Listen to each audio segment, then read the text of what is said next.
Ako po si Rizalyn, simpleng may bahay, may 2 anak, kasalukuyang sekretarya po ng Samahang Manggagawa Lakas ng Bosque.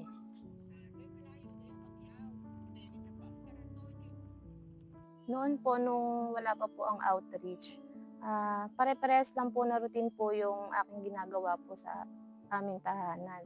Ako po yung nag-aalaga po sa aming mga anak, naglilinis po ng bahay, nagluluto. Kumbaga po yung oras ko po na maghapon po umiikot lang po sa aking pamilya, gano'n lang po.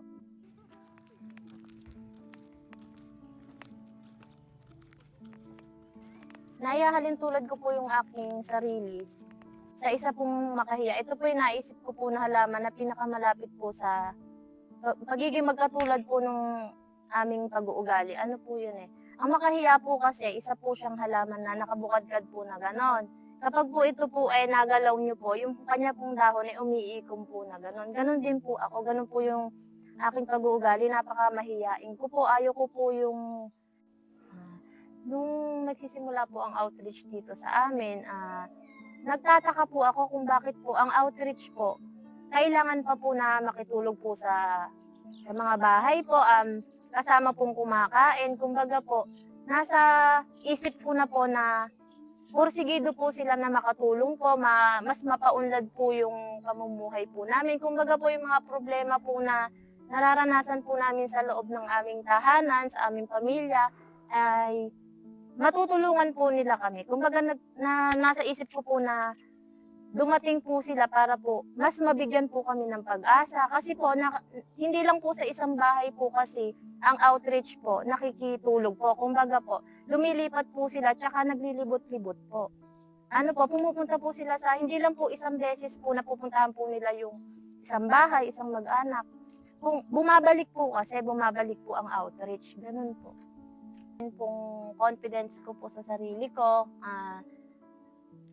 Kung noon hindi ko kaya na 'pag nakakasalubong ko po sila sa kalsada po, dadaan din ako. Nakayuko po ako noon, ngayon kaya ko na po silang tingnan po sa mata nila, kaya ko na po silang batiin. Ah, Naging tumaas po yung kumbaga kumpiyansa ko po na makiharap po sa iba. Yung sumunod naman po dun sa akin pong pamilya, yung pong sa loob po namin tahanan, yung pagkakaunawaan po namin naging maayos po yun. Kumbaga noon naisasantabi ko yung mga gawain ko sa loob ng aming bahay, nagkakaproblema kami. Ngayon hindi na po. Yung suporta po nung aking asawa, handa niya pong siya yung gumawa nung mga gawain dun, makapunta lang po ako dito sa kailangan ko pong gawin. Yung sumunod naman po yung sa amin pong community po, nakilala po ako dahil po din sa aming samahan. Kumbaga, ano po, nagkaroon din sila ng tiwala sa akin nung na kaya ko po sa mga kaya ko pa pong gawin. Naging malaking tulong po 'yon, yung sa mga nagagawa ko na 'yon, yung sa kagaya po nung sa school po sa aming barangay, naging ano po ako, FPTA president po ako. Nakita po nung aking mga kasama na kaya ko pong gampanan 'yon. Kumbaga meron po akong kakayahan na matulungan po yung pangangailangan din po ng aming school. Dahil nga po sa tulong po ng outreach at saka ng aming samahan, natutunan ko pong lumapit sa mga ahensya. Alam ko na po kung saan po kami hihingi ng tulong kapag po may kailangan yung aming eskuwelahan. Kung paano ko po mabibigyan din po ng project po yung school po na aking, pinagserbisyohan po, gano'n po.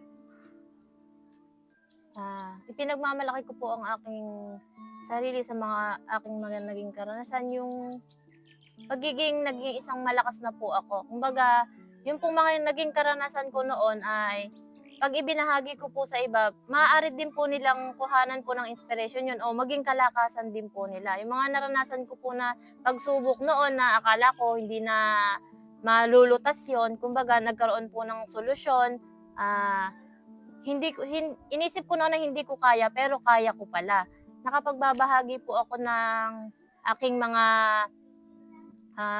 kung noon takot ako, yung mga agam-agam ko ba na sa sarili ko, na-overcome ko po yon. Yung pagiging, walang tiwala ko po sa sarili ko nga, na ano ko po, naalis ko po 'yun. 'Yun po yung isang proud na proud po ako sa sarili ko na naging malaking pagbabago po sa akin. 'Yun po. So yun, very confident ka na Opo. ngayon. Ano na po ako, maayos na po ako, kumbaga walang-wala na po yung hiya po sa akin dati na parang makahiya po na tumitiklop. Ngayon po hindi na po nila ako mapapatiklop dahil po sa mga naging karanasan ko.